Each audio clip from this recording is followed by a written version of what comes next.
A new case file just landed, and it's tangled. We're diving straight into that messy intersection where personal art and public belief collide. The core question is one we see a lot, but with a twist. Our client needs to know if he's the asshole. Now, he's an artist with what sounds like a simple rule. I'll create anything you want, as long as it's not hateful. Reasonable, right? Well, that's where the trouble started. So, this artist gets a job to make something really special. A piece loaded with Christian symbols.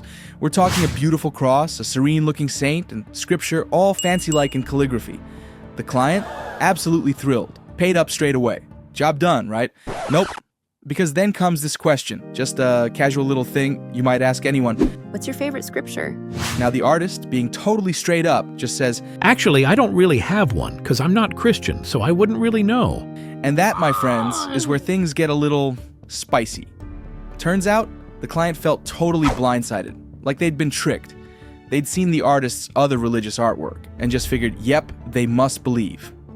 And here's the kicker. The client thought this new artwork didn't have real spiritual value because it wasn't made with faithful intention. Faithful intention. That's a heavy term, isn't it? Makes you think. Did the artist have to tell the client about their personal beliefs before even starting the job? Should your faith be like a secret ingredient for religious art? Let's dig into what really happened here. Our artist, clear as day with their policy, no hate stuff, no disturbing images, everything else, fair game, and Christian symbols, definitely in the fair game category. The artist's main goal was to make the client happy, to bring their vision to life. And guess what? They did. Client was happy, money was exchanged. Seems like a win, right? But then the question. The client just assumed the artist was Christian. That's what we call projecting, right? We all do it sometimes. But is it really fair to blame someone else for what we just assumed? Now let's flip the script for a second. Think about the artist. They were honest when asked, didn't try to hide anything. Their focus was on their skill, taking the client's idea and making it real. Think about it this way. Does the person fixing your lights need to be a hardcore believer in electricity for them to work? Does the chef making your favorite meal have to personally love every single thing they put in it? The client's whole argument boils down to this idea of spiritual value needing faithful intention. But that opens up a whole can of worms about art, doesn't it?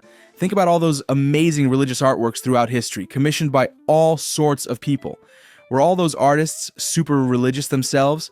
Did their personal beliefs always line up perfectly with what they were painting or sculpting? Probably not. Look at it this way. Really great religious art often touches people deeply, no matter who made it.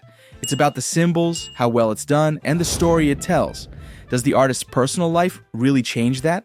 Imagine two crosses, exactly the same, made with the same amazing skill. One's made by someone who's deeply religious, the other by someone who just respects the symbolism. Could you honestly tell just by looking which one has more spiritual value? Is that something the artist puts in, or is it something you feel when you look at it? Our artist? They did what they were hired to do, and they did it well. The client loved it, at least at first. The only real problem started with a personal question and what the client thought about spiritual value. If you look at art history, tons of artists have created incredible works on subjects they didn't personally follow. What really mattered was their skill, and giving the person who paid them exactly what they wanted. So here's the thing. After really looking at everything, the artist, not the asshole, the client just jumped to a conclusion and then got disappointed when it wasn't true. We get it. Feelings are real. But that doesn't mean the artist was obligated to share something so personal. Here's the big takeaway from me. Don't just assume stuff about people, especially when it comes to what they believe. If it matters to you, just ask. When you're getting someone to create something for you, your art or anything else, focus on the quality of what they deliver. And hey, artists have their own lives and beliefs, just like everyone else. They don't have to be walking billboards for every single thing they create. Seriously though, maybe the client should just enjoy that beautiful artwork, no matter who made it or what their personal beliefs are. Sometimes just wanting to create something good is enough, right? But hey, what do you think? Should the artist have said something? What would you have done in this situation? For me, case closed. For now.